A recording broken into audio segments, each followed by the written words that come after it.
Be ready, start.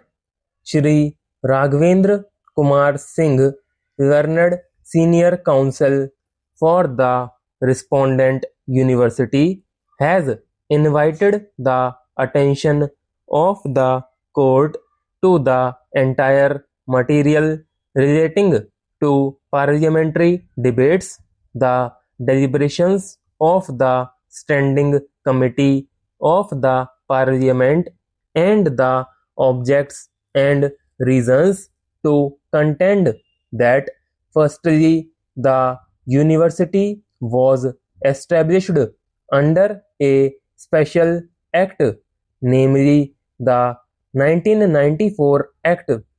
The said Act clearly provided for special reservation for scheduled castes or scheduled tribes, and accordingly the first academic ordinances provide for 50% reservation to such classes.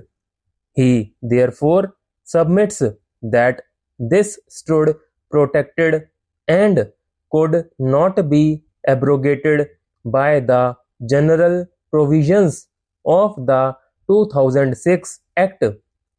His contention is that the 1994 Special Act continues to hold the field, and any exercise of framing of ordinances under the said Act that provides for 50% reservation could not have been taken away, for which the amendment in the 2012 Act came to be introduced.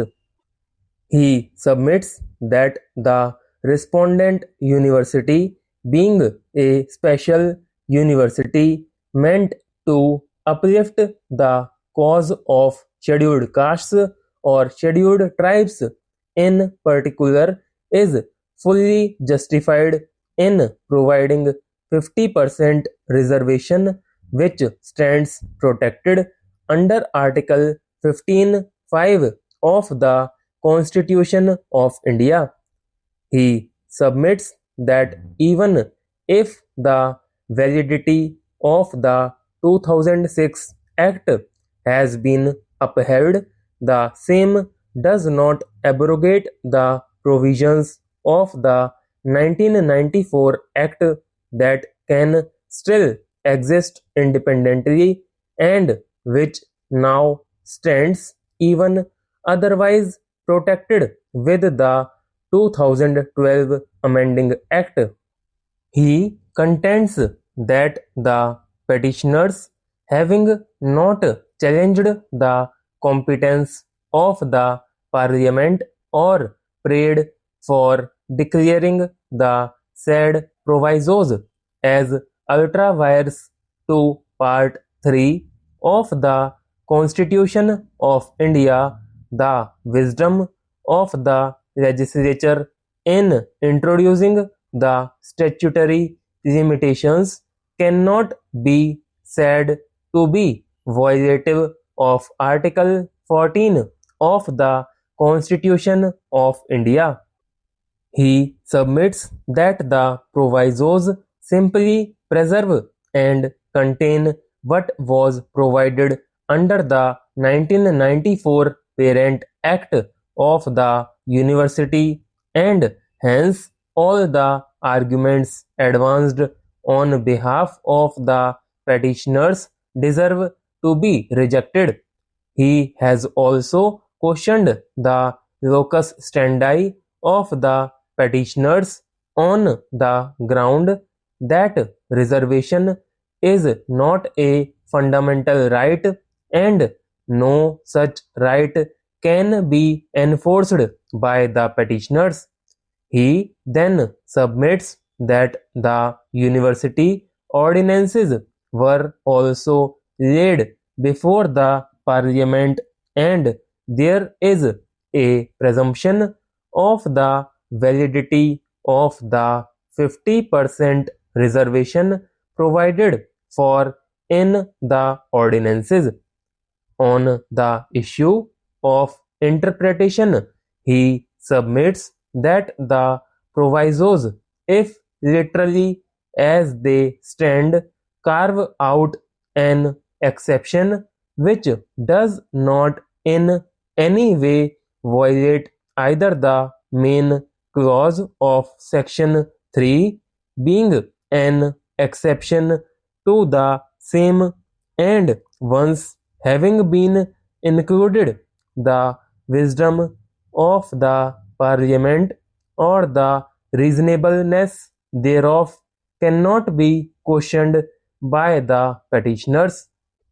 He submits that the purpose of a proviso is to make a provision which, but for the proviso, would not be in the main section, and the same can also simultaneously stand with the main section. There is a presumption against implied repeal. As such, the 2006 Act does not override the 1994 Act, which is a special act.